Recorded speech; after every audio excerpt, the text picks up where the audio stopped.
Hi again, witchy people, back for another HedgeWitch view, and today I am talking tasseography.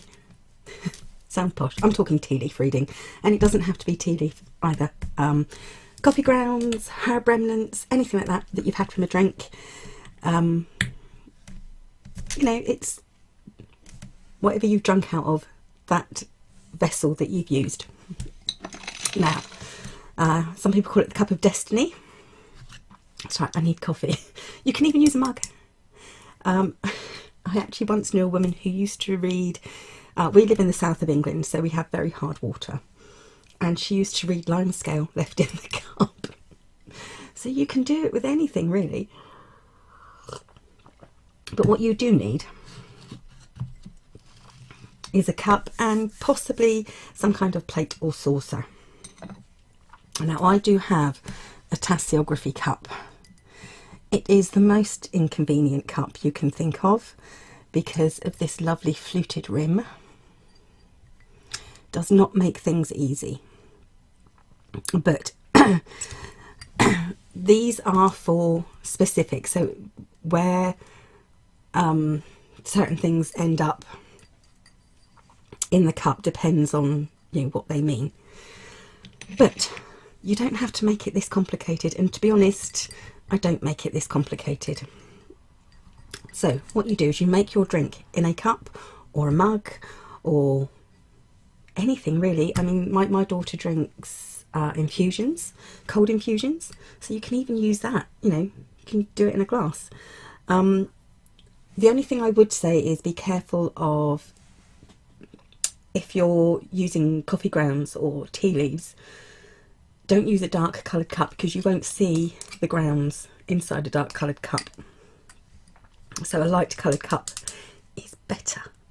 So you sit down, you have a chat with your friend, or if you're on your own, fair enough, drink your tea, coffee, whatever. Just make sure you've got grounds in there of some sort to read.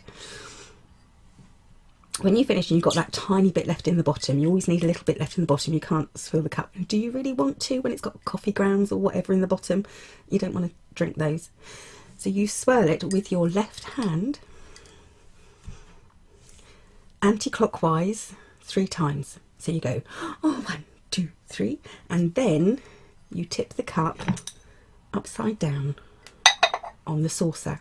Now, some people like to twist the cup 3 times. Again, with the left hand anti-clockwise. When you've done that, you then lift it up and you read what you see.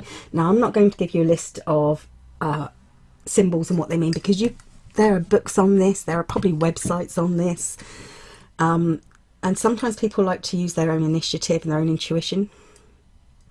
But all you have to remember is, the closer to the rim, the nearer in the future it is.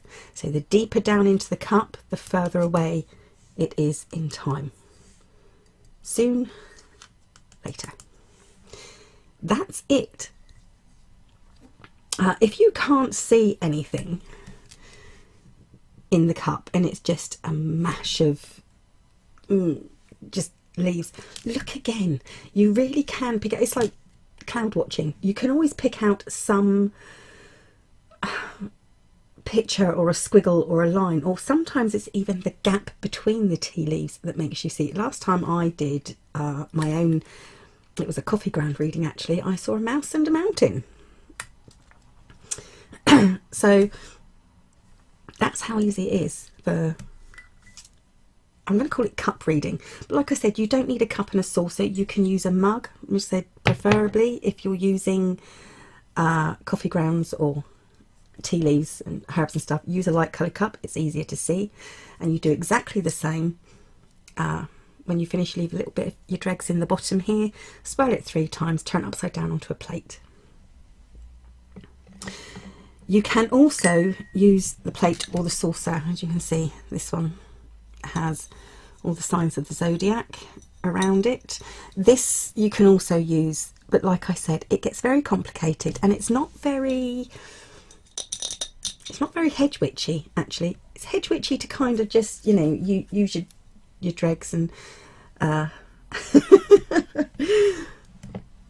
don't bother with all these symbols and everything. All you have to know is see what symbols are made with the leaves or the grounds that are left, and the closer to the rim, the nearer the future it is. So sooner and later. So if it's right in the centre at the bottom, it's going to be something that's further away. You know, it's not coming just yet. Those are the basics. Now, that's just the way I do it. I've known her. She was a Didakoi, she was half gypsy. She was a gypsy who didn't roam. And she did it slightly differently. She used to swirl it around with her right hand and chuck it over her shoulder. Chuck the dregs over her shoulder, and whatever was left, she would read. And obviously different symbols mean different things to different cultures. In the same way that, say, a fox would be considered quite clever in some cultures, and over here they're considered quite sly, though I like to think of them as very clever. Some cultures will see a dog as being a good thing, a powerful thing, a loyal thing. Symbols, a dog here, it means something quite derogatory.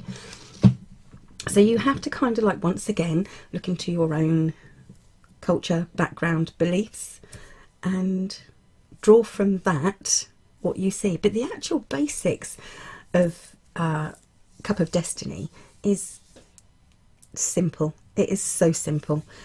If you don't like to, there's also